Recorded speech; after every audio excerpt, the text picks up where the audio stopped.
When I was in college, I had the opportunity to get to live in the French immersion language housing there. When I was living there, I met the most amazing French girl. She was energetic and funny, and she was just super caring and just a really great friend. And she loved making crepes.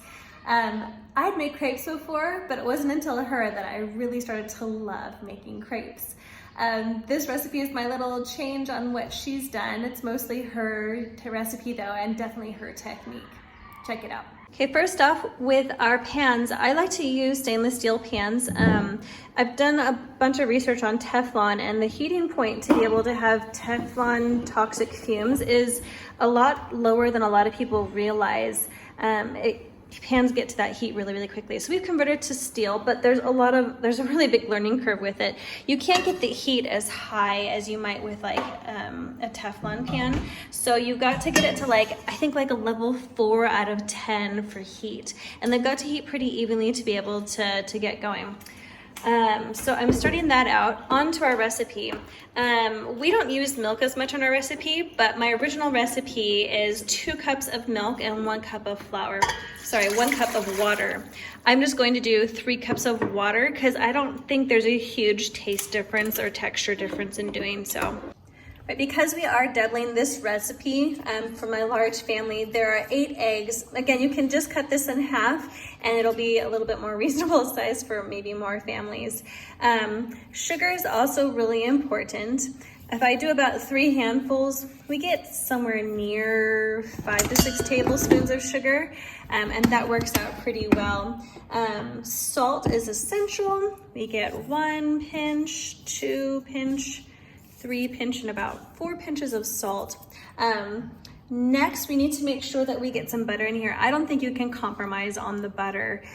So what I often do is I melt it on the pans that I'm already heating up just to make sure that it gets going. It's important not to brown the butter though, so just kind of keep a really close eye on that. And I just kind of move it around the pan because I feel like that makes it go faster.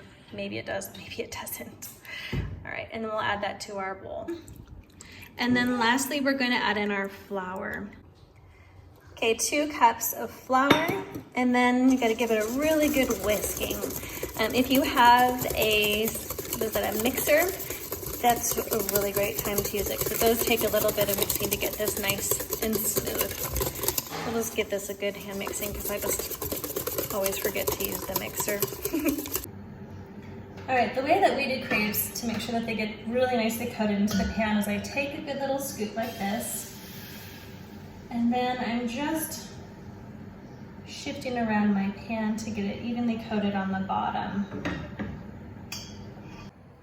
Once my crepe starts to get a little bit dry around the edges, I start to kind of just loosen it up around the pan and kind of check to see if it's flippable.